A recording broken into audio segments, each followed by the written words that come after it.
Welcome to All Right in Sin City, a podcast about writers and writing in the Windsor-Detroit region. Your podcasters today are Irene Moore Davis, author, educator, and local historian. Sarah Jarvis, former bookseller, publishing rep, and literary festival chair. and me, Kim Conklin, Windsor-based writer and filmmaker.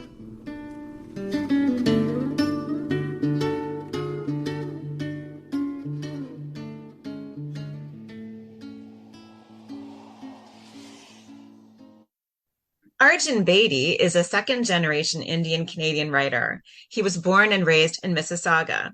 Formally educated in philosophy, with an eclectic set of experiences to follow, his aim has always been to interact with the world in a way that keeps his curiosity alive. The Blood of Five Rivers is his first novel. Welcome, Arjun. Thank you for having me. Your background in philosophy certainly shines through in The Blood of Five Rivers. It's filled with philosophical questions, musings, and references, and they also can bring the humor to the book. What drew you to study philosophy, and what other experiences helped you as a writer? Oh, that's an interesting question. I guess, from a young age, I've always been drawn to kind of the bigger questions. What's the purpose of life, and all these kind of existential looming questions that tend to hang over people's heads. And most often people ignore them, but for some reason they nagged at me. And I searched for those answers in a lot of strange places. The oft put saying, how does it go? God and country. That's where most people find meaning. So I looked in those two places. I got really involved in my religion at a young age. But I got kind of disenchanted by it when, a lot of the dogma and just the answers that I was looking for weren't there. And then after that, one of the eclectic experiences that you referred to that I had was I was a reservist for 5 years, which was a very fascinating experience. I learned a lot, and, it was a great time in my life, but I didn't really find that patriotism was a place where I found the answers I was looking for either. But in high school and in university, I took a couple of intro philosophy classes, and finally that spark lit up in my mind. I was like, okay, I think these people are talking about the kind of things that I'm interested in. So I started off in economics, but the pull was too strong, so I ended up in philosophy. You came from the dark to the light, maybe? I don't know. I think that's a romantic way to put it, yeah. Well, the novel opens with the narrator saying that he will be unreliable and that memory is fickle, that's for sure, and searching for meaning in stories is futile. Nunnik says his goal in writing is to unburden himself. Should we believe him? And what was your goal of presenting the narrator this way?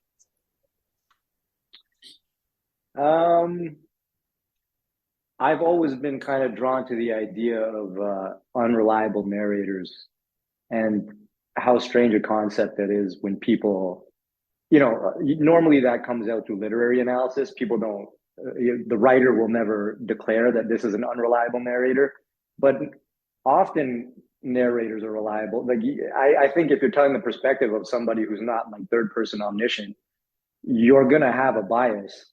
So I thought it was just a kind of a tongue-in-cheek way to start the novel by saying, outright that this is what is the case here. This isn't going to be a reliable narrative. It's purely from the perspective of one man's brain, and that brain has a lot of biases, and hopefully they were entertaining biases. But yeah, that was kind of the idea behind that. I think the second part to your question that was kind of interesting is there was a quote that I read a long time ago by this philosopher, Romanian philosopher, I think, Emil Cioran. He's referenced in the book as well in a different part, but he says something about how art is a way to, I'm not going to remember the exact quote here, but like halt the inner conglomeration of forces or something like that. And when you write or you create art, it's a way of taking all this internal chaos, objectifying it outside of yourself, and having something that you can bounce your ideas off of and kind of deconstruct in that sense. So I think that's what I wanted to get across from that opening chapter. It's kind of like a prelude, sets the stage for the fact that this is what Nanak's aim is. Whether or not he'll achieve that, you find out later in the book. So you write from several distances. At times you're writing as the narrator, Nanak, reflecting on events at sort of that 1,000-foot level. At others, you're writing as Kaka, the father's close point of view, or Nanak's as he experiences events. So what do you think that fluidity between that different level of points of view brings to the novel? And why did you choose it? So I didn't really give much conscious thought chapter to chapter why I was picking a certain perspective or a certain point of view. I just wrote whatever I felt was like there are certain chapters for Nanak where he's like sitting in a university classroom and I use a third person perspective, even though most of the time I'm using a first person perspective for Nanak.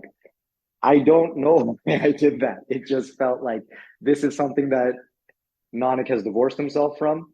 He's not really, experiencing this in the first person. He's reflecting on it objectively, the way he's reflecting on Kaka's story objectively. And, in retrospect, maybe part of my intention was to kind of not confuse, but collapse the difference between their narratives. So I didn't want to make too much of a distinction between what was happening to Kaka and what was happening to Nanak, because it's kind of like a parallel thought process that's happening.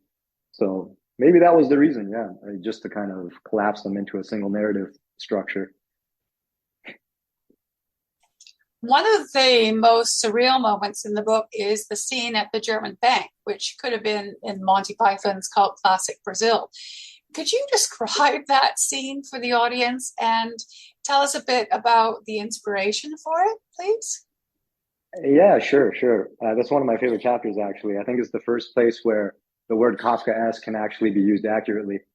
So it's kind of a funny story. I wouldn't really call the book semi-autobiographical. Like a lot of the stuff that happened in the book is based off of my dad's life. And he always told this story where he was the way his story goes is he was in the subway in East Germany and somehow he crossed over or under the wall and ended up in West Germany and couldn't get back to the other side. And the guards were telling him, no, there's no way you can go back over there. And he told me that story, and maybe because of language barrier, or maybe because he kind of forgot what the actual technical details of the not being able to go backward. To me, it was just like, this is the most absurd thing I've ever heard. And the fact that it happened in Germany, this is a perfect example to drop in a Kafka reference and just, try and make light of the situation, make fun of the situation. So I did my best to try and emulate what the Berlin Wall would have looked like from Kafka's perspective, and hopefully I did an all right job. But that is one of my favorite chapters. I find it hilarious every time I read it over. Much of the dialogue between the characters is in the original language and translated in footnotes, so the reader experience is a bit like watching a movie with subtitles.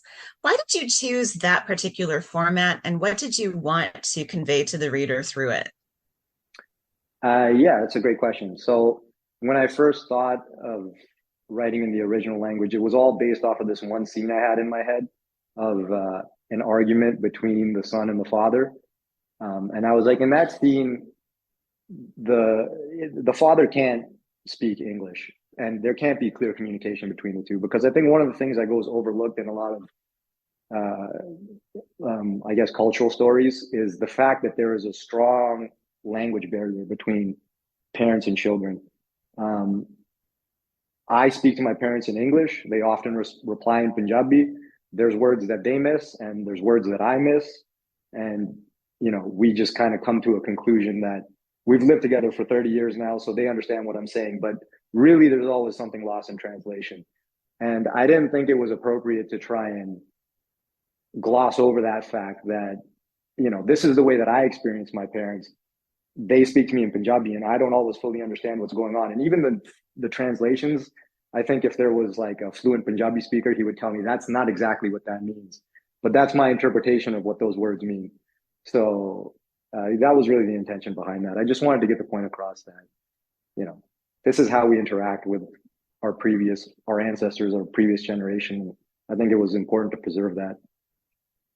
It was a very cool technique. It was fun to read that way, actually. So, now the male characters in the novel are on the move, or at least restless. It's almost as if when the grandfather ran from the division of the Punjab in 1947, that need kind of continued through the generations to keep moving, that feeling. How do you see that sense of movement connecting those three generations? I guess from a purely physiological perspective, and I kind of hint at it in one of the chapters, it's an anxiety disorder. I think that's what, you know, if you were to pathologize it. More romantically, I think, well, it was one of the main divisions that the father had with the grandfather. So, you know, the grandfather ends up not wanting to move again, ever again in his life because he went through this very traumatic experience. And that was a division that I think was very starkly drawn between them. And then the third generation with Nanak, the challenge becomes he has this impulse to want to do something, to kind of achieve something in the way that his father did, but he's born in a place where achievement is more elusive. The markers for success are kind of ethereal, and there's not a goal that you can set and strive after, like physically moving to a location where you'll have a better life. So, yeah. Interesting question. Another important image in this novel is the kara, the steel bracelet that Sikh men wear. During the novel, it transforms from a religious symbol into a way to transport wealth, a weapon, and a symbol of sacrifice. Was that an idea you set out to show when you started writing, or was that transformation something you discovered along the way during the writing process? Yeah, absolutely. The second one there. I didn't mean for the kara to be a symbol that kind of carried all the way through, and then in the kind of the climax of the novel, it's a very important artifact. And it popped out to me when I was writing that chapter. I was like, this object is more important than I thought it was going to be in the telling of this story. And I went back and retroactively rewrote a lot of parts to kind of emphasize the fact that this object still existed on Kaka's hand. And then the tradition of wearing it is also passed on to Nanak, and then he has a wildly different view of what it represents and what it means, because he doesn't understand what it means. So yeah, I would definitely say that that's not something I set out to do, but in writing the story, I was like, okay, this is more important than I thought it was. We should shine more of a light on it. Near the end, Nanak talks about how he never knew Kaka. He knew his father, a different man, and that once Kaka's hero story is over and the family is safe in Canada, another story begins, shifting from the myth of Icarus to Sisyphus. Which version of the father do you think is more heroic? Well, that's an interesting question. So there is a chapter at the close of part 3 where I reference Thomas King. He's a Aboriginal writer, native writer from Canada. Like The Truth About Stories. It was a very impactful book that I read a long time ago, and he talks about how the idea of the Native American was manufactured, and the noble savage. That idea of like this retreating figure in history, a very noble figure. That was something that the photographer of those photos set out to create. And then I make the analogy that that's exactly what Nanak is doing with Kaka's history. He's trying to pick and choose parts of this very traumatic, elaborate story to try and create a figure that he can sympathize with in his own mind, because the person that he has direct experience with falls short of a lot of the things that we would consider heroic. But who's more heroic? I don't know. I guess it would have to depend on your definition of heroism. It's because Dervader, I guess, the father who Nanak has experience with, is heroic in a different sense, I suppose. I mean, yeah, that's a tough question. I don't really know how to answer that one. I would say traditionally, you would say that Kaka is more heroic than Dervader, but Dervader displays a kind of heroism that is like quieter and softer, like being a father, being a reliable person, providing for his family, despite the fact that he has faults, shortcomings. So both of them, I suppose. So the book just came out recently. What are you working on now? Are you planning something new or starting to write something new? I am trying. It's I had the privilege of having a lot of free time. This story I wrote during the COVID lockdowns, so and I wasn't working at the time, so I had a lot of free time. I am working now, so I'm trying to carve out time to write. It's more difficult after a 9 to 5. You're a little more exhausted, but hopefully, where there's a will, there's a way. I do have a second novel in mind. It exists in my head, but as anyone who writes knows, once you start putting that down on paper, it immediately becomes a battle that, hard to fight. Will it have any relationship to this novel or something completely different? No, absolutely not. It's kind of, I guess, more reflective of millennial experiences and just my life and my experiences more than anything. Yeah. Can I ask one last little question? I'm interested. When you were a reservist, what did you read to keep yourself going in that milieu? Like what brought you comfort? What brought you strength? What brought you company, as it were? During my time as a reservist, I was reading a lot of philosophy. Actually, I was in doing my undergrad. I mean, the funny thing about the military is they keep you so exhausted that you don't really have time for mentally exerting activities. I would say in that case, it's the esprit de corps that they create. It's kind of the bonds of brotherhood that you have with your friends in the army, and the fact that you're all sitting in a hole in the middle of winter while it's raining sleet down on you, and you can't help but laugh at in a situation like that. It's just your friends laughing around you that gets you through those sort of things. So definitely fond memories. It was a very happy time in my life. It's interesting. You certainly can be a philosopher during those situations. Yeah. No, I would say so. A lot of the ideals that Canada is founded on. I mean, you're not thinking about it when you're in a foxhole, but when you're standing at attention, you can't help but be filled with a sense of pride about that sort of stuff. And then obviously, you read stuff like Hemingway and you're just romantic about the prospect of war. Probably a young man's mind, but All right. Well, congratulations again on the release of your first novel. Would you like to read from some of your work for our audience? All right. So this chapter is called 1956 to 1958. Two things conspired to greet the child on the day of his birth: heat and humidity. Of course, this confluence was neither rare nor unique, as both of these elements operated blindly in regard to human affairs. And when the child was born, they were both at work daily. Even the midwife, who had walked 14 kilometers from her village to the east to deliver the boy, and was like many in her country, prone to a fixation with star arrangements and other potential markers of auspicious things, did not consider anything about the day to be rare or unique. While executing her duties, she held the loose assumption that this was nothing more than the birth of yet another unexceptional farmhand. The boy did not wail or cry as he emerged from the womb, as might be expected, but with large dark eyes he expressed curiosity, swallowing the world in hungry glances. The child's father, who was outside distributing sweet cakes made from ground sugar cane, was called inside. He looked at the boy and asked, "Is Siddhaya? Is he stupid?" The midwife shrugged and slapped the boy on his rear, and then he wailed. Her hands, conditioned by the rigors of subsistence living, were rough and calloused, and when he was handed to his mother, he found hers were rougher and more calloused. She held the child close to her chest, exhausted and still in pain from the delivery.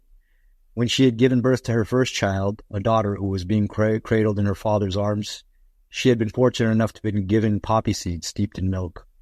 This time she was not so fortunate and received only turmeric steeped in milk. Many villagers could not muster the energy to care about the proceedings at hand. The few who had come to offer their congratulations did not stay long. Fields required tending and cows needed milking. In the heat of the midday sun, many were simply eager to find some shade. The humidity stifled the rising dust as it was kicked up by the Baba's bicycle tires on the single road out of the village. He arrived that morning from Amritsar to speak with the boy's grandfather, a man with a soft face, features too crowded toward the center, and a beard that was too easily pierced by the light of the sun. The old man spat on the ground as he spoke to the Baba, and it landed on the foot of the Juda, who was on his haunches, slicing tall blades of grass with a sickle. Neither man looked down, and Juda continued his work, half listening to the conversation, which was not about the newborn at all, but rather about old grievances. The father, a predominantly silent man, timid more than stoic, watched the boy tremble in his mother's embrace and raised his voice again. "Ye kamjor lagda hai." He looks weak. But the midwife was unable to conjure any sympathy. She dipped her hands in a water basin, the water already tinted pink, and remarked, "Hun tar ab de hath de vicha." It's in God's hands now. The mother did not concern herself with her husband's worrying. Instead, she cradled the child closely, gently cooing to ease his migration into the world. The midwife collected her payment, a bag of grain which she slumped over her shoulder, and exited the shady route into the oppressive heat. It was a long march back to her village, and she aimed to return before dark. The father said nothing more. His features, soft like his own father, crowded forward toward the center of his face, but with a life still too short for old grievances. The boy had his mother's face, sharp in all aspects, a sharp nose, a sharp chin, and a sharp stare, though at the moment his mother's face was softer, an uncharacteristic sentimentality, and it rested on his face, on his large blinking eyes, and to him alone she said, "Mera kaka," my little baby. Here are some things that must be mentioned. The day of his birth was the 23rd of June, 1956. The location of his birth was Ahmedpur, a village on the outskirts of the farming township of Patti, which is within the municipality of the Sikh religion's spiritual capital, Amritsar, in the state of Punjab. Ahmedpura is 8 kilometers west of Patti, and Patti is 45 kilometers south of Amritsar.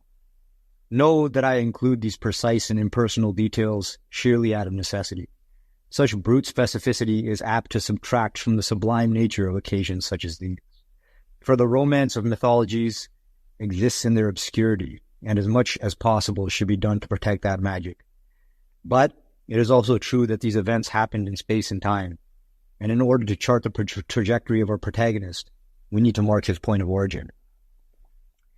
Now there is a schism, a rapid alteration and reversal that occurs and is absorbed in the supple preconscious mind of the child called Gaka. The mud hut he was born in was home for as long as it took to hold his head aloft, unassisted. Then he was routed from the fertile soils of Punjab to the sun-bleached grey tarmac of the country's capital. Here the streets did not kick up dust, but produced a mystifying haze as the heat arrived and retreated, as so many things did in New Delhi. It distorted the visual spectrum, elongating rims from a distance, pulling things in and out of focus at whim, and in general offered a wobbly representation of reality. Here he learned to walk. He yearned, reaching forward with all his being, producing hasty steps that swung his weight wildly from side to side. The sturdy anchor of his mother's finger was there should he have needed it, but his ambition was too great. He waddled, and collapsed, falling forward and scraping the soft skin on his knees and palms. The skin would scab and become calloused like the hands of the woman who stood back with her arms folded, waiting for her son to stop wailing and pick himself back up. The father left in the mornings to his coveted, yet inglorious job as a maintenance worker for the city's sewage and plumbing system. As he trudged knee-deep through the city's excrement, Kaka waddled above, tugging at the hem of his mother's chutney until she relented and took him to the bustling streets.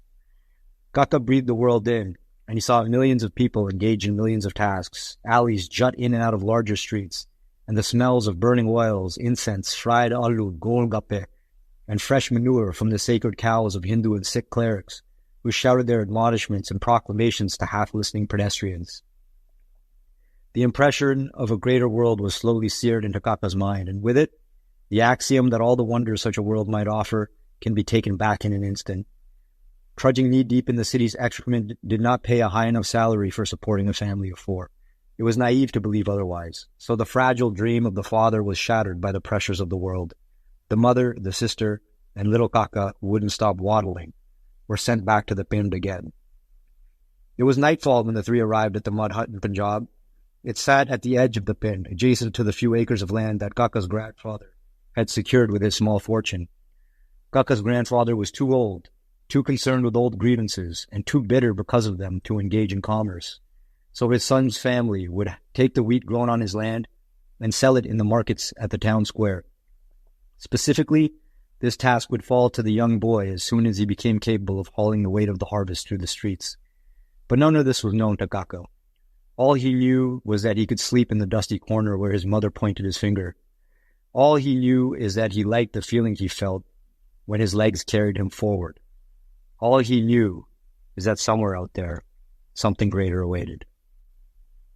Our guest today has been Arjun Bedi, the author of The Blood of 5 Rivers, published by Palimpsest Press. Thank you so much for joining us. Again, thank you so much for having me. And it was great questions. I thoroughly enjoyed them. Thanks for joining us. Look for more episodes of All Right in Sin City wherever you listen to podcasts, or check out our website, allrightinsincity.com. For information and announcements of new podcasts, sign up to our email list or follow us on Facebook and Twitter.